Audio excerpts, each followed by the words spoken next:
a huge successful show, Insecure, HBO's Insecure. She also has a comedy special highlighting her Nigerian roots, and she's an amazing podcaster. Let's welcome in Yvonne Orji, everyone. You have such a beautiful way of making things funny, giving us our medicine with some candy, right? The humor and the Yeah. healing. You bring all of that to your space. And right now, as you look across this country and how everyone is so broken and so upset, if it's not social injustice, it's the pandemic, it's depression, it's unemployment, the list goes on and on. How are you doing, quite frankly?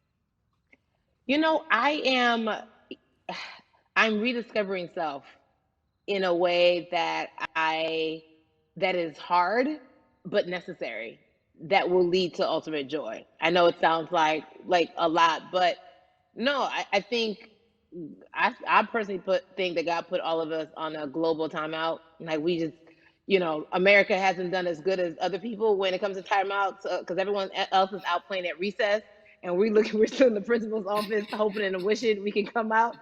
But I think that if we settle into the timeout and really learn the lesson that we're supposed to learn from this season, I think we'll emerge better. We'll learn how to play well with others in more ways than one. And Mm. so personally for me, I'm taking this time to learn me in a new way. I feel like I'm being ushered into a new season, and I'm getting still, because sometimes the busy uh, confounds the work that we're supposed to actually be doing. We're busy doing other stuff, but we got work that we need to do on the inside. And I'm leaning into it. I'm like, dang, I thought I was gonna be able to rest like everybody else. And God's like, nah, we got work to do. You know what? And I think that's what everybody is saying about 2020. It's demanding that we be better. And you said it's a global timeout. What do you mean by that? Yeah, it's like everyone sit down, be humble, to quote the great prophet Kendrick Lamar. But like, no, seriously, sit down and let's reevaluate some things. Let us unearth and shake up the things that we have been trying to hide within ourselves, within our nation.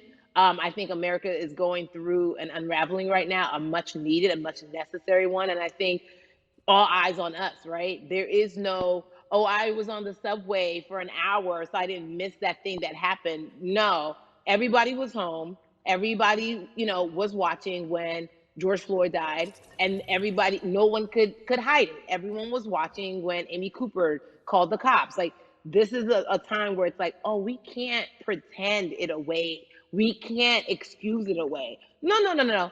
It's a global timeout. Sit down, watch, and let's learn.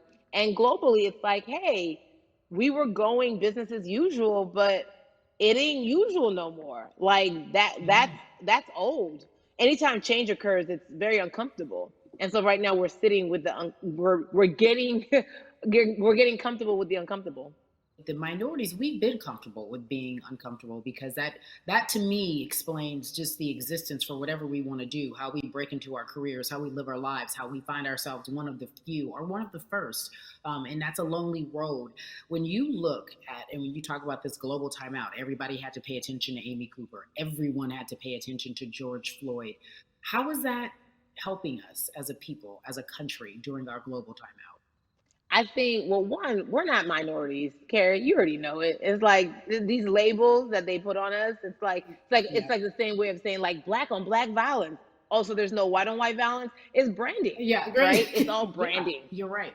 You're It's right. like white people kill white people every single day. So no, there is no black on black violence. And if you say black on black violence, well then let's brand white on white violence. Like I watch Mhm. Investigation Discovery. Ain't too many of us being featured. so, I just even like to answer your question, what does that do? I think what everyone expected is what has happened in the past when the world was still open, right? In that, okay, you had everyone from Trayvon Martin to Castillo to Sandra Bland. You had all of these lives lost, and black people made some noise. We rioted, we got out in the streets, we started the Black Lives Matter movement, all of those things. And then white people kind of just like, oh, let's give them something. And then it's just like, is it over? It's like Oscars so black. Okay, okay, good. We gave some Oscars. Are we good now? Like, are we even? Mhm. And it's now it's just Mhm. like, Oh no, no, no, no, no. This is not about like a band-aid. It's like, yo, we might have to amputate the leg a little bit, but it's all right because we're gonna by amputating the leg, we're gonna save the body. Yeah. And so I think that's what's happening now. Like America is realizing, like, oh, black people aren't just making a little bit of noise. Like the protests are still out. The conversations are still being had. The change is still being demanded. And I think they're seeing, oh, this is not going no way. And no, it's not because we need systematic change. What a beautiful way to explore what is happening and describe our country. We might have to amputate the leg, but that's to save the body. That's what's happening right now. That's beautiful, Yvonne. And to that end, I have to ask you this because the way that we do that, we use our voice. And our voice right now in this world, in this country, is our vote.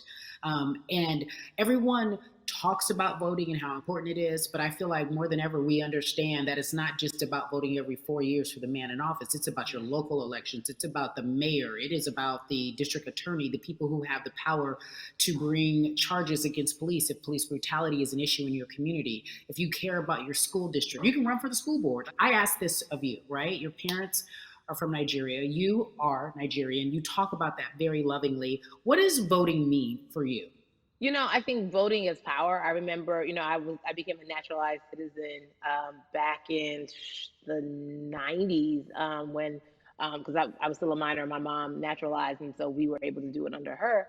And just even that power of like we are American citizens and all the access that we have by being citizens. One of those accesses and those access to power being voting.